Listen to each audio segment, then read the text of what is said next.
Good morning everyone. Myself Shristi. Today I am here to explain you the secessionist movement. What is secessionist movement and how it is related to India? According to Paul Brass, a political scientist, secessionist movement are those in which a group seeks to break away from a state in order to form a separate independent political unit or country. In Indian context, the secessionist movement primarily focused on state secession, where a group advocates for the withdrawal from one or more state from the Republic of India. These movements are often driven by ethnic, cultural, political, social and other grievances, including peaceful protest, political activism and armed insurgency. Secession movement in India emerged from a complex interplay of historical, political and socio-economic factors. Several authorities and political scientists, works by Indian scholars, provide in-depth analysis of these movements. Below is an overview of primary reasons behind these secessionist movements. The first and the most important reason is ethnic and linguistic diversity. India's vast ethnic and linguistic diversity is often led to the demands of secessionists of greater autonomy, especially when group feels marginalized. The reorganization of states along the linguistic lines post-independence addressed some concerns but also sowed the seeds of future separatist aspirations. Second is centralized governance and regional disparities.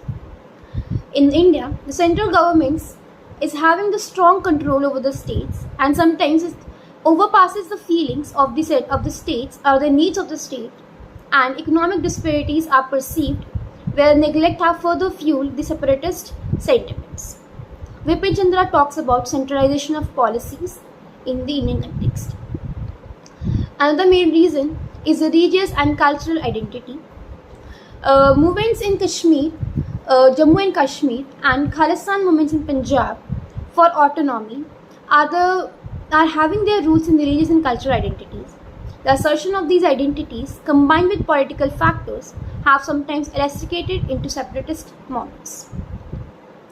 One important reason is left-wing extremism and class struggles. The Maoist or Naxalite movements prevailing in the parts of central and eastern India stems the class struggle, land rights issues and tribal disfranchisement. While not always secessionist intended, these movements challenge the state's authority and seek radical socio-economic changes. Another more important reason for the secessionist movement is historical legacies and colonial policies. Colonial era policies such as the creation of separate electorate and administrative divisions have led a lasting impact on India's unity. These policies often entrenched divisions which post-independence governments have led to navigate carefully. Socio-economic marginalization is also an important point of secessionist movements. The regions with significant tribal population like parts of northern, eastern and central India have experienced neglect in terms of development, leading feelings to marginalization and in some cases secessionist movements. Influence of external factors. The movements are also fueled by the external factors such as the support from neighboring countries like Pakistan over the Kashmir militants, and China's involvement in the Northeast has also played a major role in the secessionist movement. We will begin by discussing secessionist movement in Kashmir. The secessionist movement in Kashmir is a complex political, historical and socio-cultural issue rooted in the partition of British India, 1947. Before 1947, Kashmir was an independent princely state ruled by a ruler called Hari Singh. He was a Hindu. He didn't want to be merged in both India and Pakistan. Instead, wanted independence status for Jammu and Kashmir.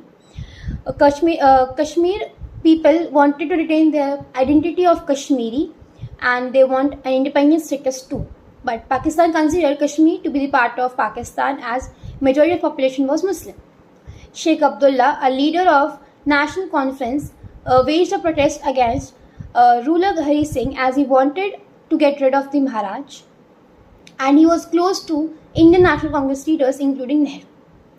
In October 1948, when Pakistan sent tribal infiltrators in Kashmir, Hari Singh asked for help from India. India decided to help Kashmir and Hari Singh, but only after Maharaj had signed the instrument of accession with the government of India.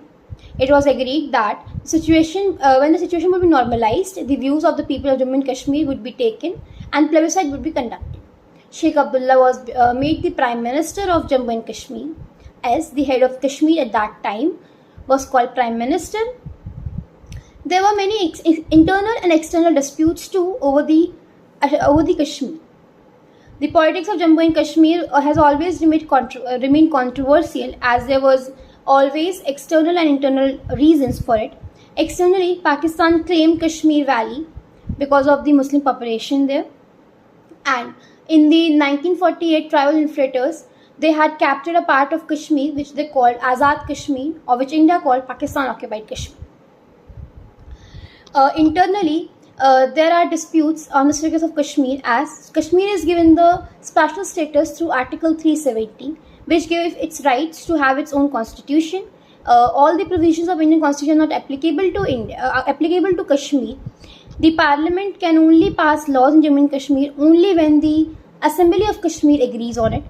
The people of other states of India says that these are not good for Kashmir, as they gives it special status and holds it integration to the Indian subcontinent. On the other hand, Kashmiri people says that Article 370 is not enough. The plebiscite isn't conducted, and it should be conducted in the country. The will of the people should be recorded, and autonomy to Kashmir should be granted by the institution of the India. After the accession of Kashmir in the Indian territory, Sheikh Abdullah was made the Prime Minister. He implemented various policies which benefited the population of Kashmir. But he grew differences with the Congress party and was dismissed, held in detention for several years. From 1953 to 1974, Congress party had an influence in the state with the coalition government of National Conference without Sheikh Abdullah. In 1974, Indira Gandhi and Sheikh Abdullah had an agreement. Sheikh Abdullah was made the Chief Minister. In the Assembly election of 1977, Sheikh Abdullah got a majority. He died in 1982. His son Farooq Abdullah succeeded him. He was made a Chief Minister, but he was dismissed from the power by the governor. The people of Kashmir resented with this, and they thought that democracy was just for namesake and wasn't functioning properly. In the election of 1987, Sheikh Abdullah, with the coalition of Indian National Congress, won the majority. But people thought that these results didn't reflect the popular choice, as the entire election process was rigged off, and democracy didn't function properly, but it functioned only on the behest of the center. By 1989, the state had come in the grip of militant organizations mobilized around the cause of separate Kashmir state.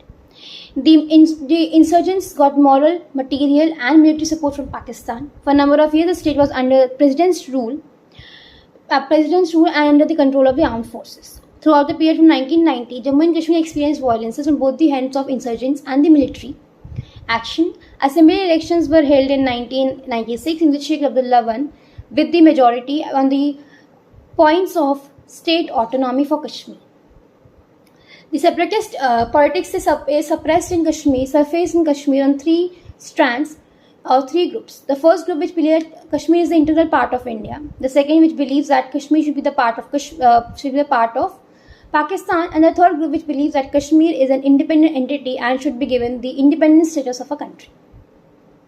If we talk about present scenario, in 2019, the BJP government had revoked the Article 370, which provides special status for Kashmir. The state of Kashmir is divided into two UTs, Jammu Kashmir and Ladakh.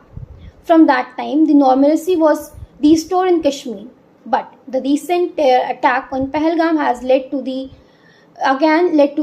peace breaking in Kashmir and led to the moments which were continued since 19. Now we will talk about Punjab. Secessionist movement in Punjab began from 1970s and 80s onwards. After the reorganization of Punjab state in 1966 on the linguistic lines, the Akalis came to power in 1967 and then 1977. These are the coalition governments. The Akalis got to know that they had a precarious political position in the state and centre had all the powers. They didn't enjoy the popular support in the Punjab state of Hindus and the Muslims, and not even the Sikh population. In the 1970s, the section of Akalis began to demand political autonomy for the region. This was effected in the resolution at the conference at Anandpur Sahib in 1973. The Anandpur Sahib resolution asserted regional autonomy of Punjab. the aspirations of the Sikh community should be reflected, and the dominance of Sikh should be established in the state. The resolution was a plea for strengthening federalism, but it was interpreted as a plea to separate Sikh nation state. The resolution had limited appeal among the Sikh masses. A few years later, after Akali government had been dismissed in 1980, Akali Dal launched a movement on the question of distribution of water of Punjab and its neighbouring states. A section of religious leaders raised the question of autonomous Sikh identity. The extreme elements started advocating the secession from India and the creation of Khalistan. There was a cycle of violence there. The leadership of the movement passed from the moderate leaders to the extremist leaders, who took on armed insurgencies. The militants made their headquarters in the Golden Temple. In the June 1984, Government of India carried an operation called Operation Blue Star to flush out all the militants from the Golden Temple. But in this operation, the Golden Temple was damaged. This hurt the sentiments of Sikh both in India and abroad. The events took a tragic turn, and for the Punjab problem was complicated. Prime Minister Indira Gandhi was assassinated 31st October in 1984 by her bodyguards, who both were Sikhs, and they took their revenge of Operation Blue Star. Whole country was in shock. About 2,000 Sikh were killed in this continued violence.